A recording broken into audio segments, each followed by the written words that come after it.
I really am going to give you the same sermon I just gave to those little tiny children.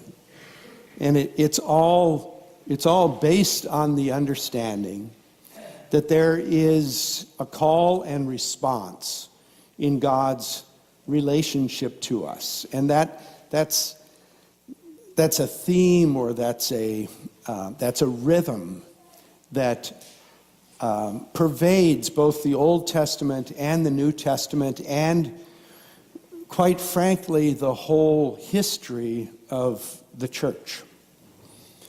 There's always God's call.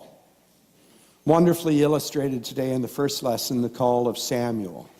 And God literally calls Samuel into a relationship with God. And Samuel eventually, after some coaching from his mentor, Samuel eventually says, "Yes, Lord, I hear you. Speak." And the implication, and this is not embedded in the text, but the implication is that Samuel will not only hear what God has to say, but will then respond. And the story goes on to tell us over the next many, many chapters about the ministry of Samuel, one of the great prophets of the Old Testament. But this is God's call to Samuel, and then what goes after that is Samuel's response to that call. In today's gospel lesson, the same thing happens. Jesus calls his first disciples, and one of them responds by running to get a friend, to say, "I've been called into something that I don't really understand the depths of. But I want you to come and see what it's all about."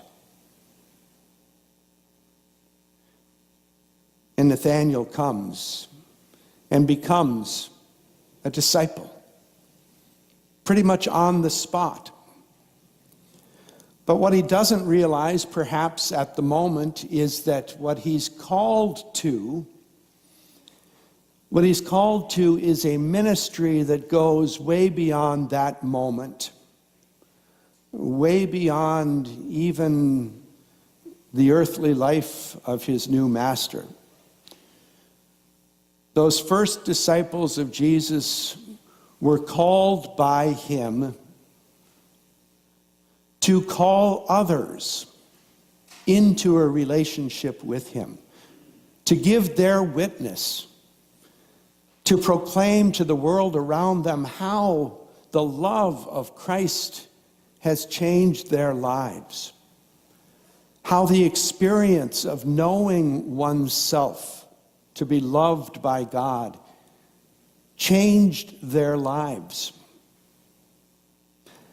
how the knowledge that they don't have to struggle day in and day out to prove their value or their worth, but that it is proclaimed by God about them, to them. "You are my beloved. You are my son, my daughter." Baptism, as we celebrated last week, is really a call into a relationship with God. God says, "You are mine. I will never, ever abandon you." In the baptismal rite, we don't say, "Yes, I agree to that. Yes, I accept that," or at least most, because we baptize babies, most don't say that. The question is whether they will, in their lives, respond to that call. Whether they will, whether we will, accept this identity that God has given us as children of God. Accept it.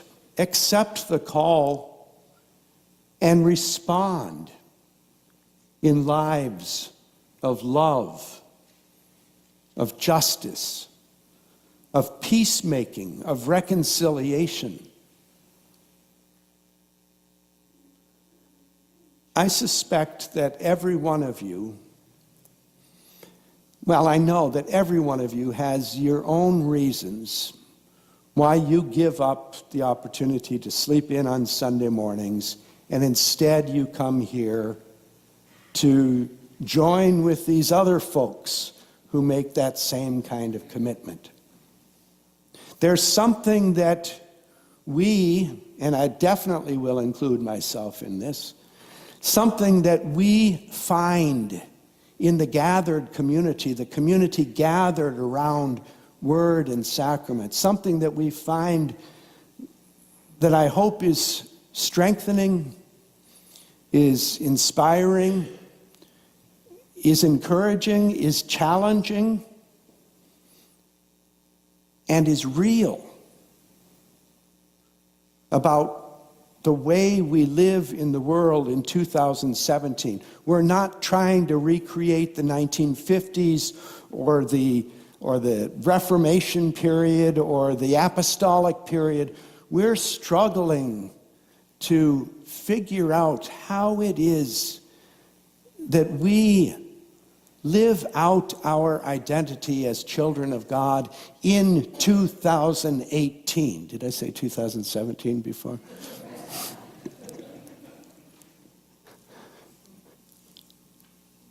It's now. It's in the very real world in which we live. Our relationships with our spouses, with our friends, with our children, with our parents, with our grandparents, with our workers, with our bosses, with our teachers, our relationships are opportunities for us to show that we are children of God, that we are bearers of the light in a very dark world. We have the privilege of knowing that. Is there anything keeping us from sharing this good news that we have? Of doing what those first disciples did and invite others into this fellowship. So the challenge I have for you is the same I had for the children. Think over the next couple of weeks. Think of a person. Think of a couple. Think of a family that you would like to share what we have here at Grace, that you would like to share that with those people. And then invite them. Think about it. Pray about it. Figure out how best to make your witness to them, your invitation. Come and see. Come and see what we have at Grace, but way more than that. Come and see what we have in a God who loves us desperately, passionately, and will not let us go. Come and see. In Jesus' name.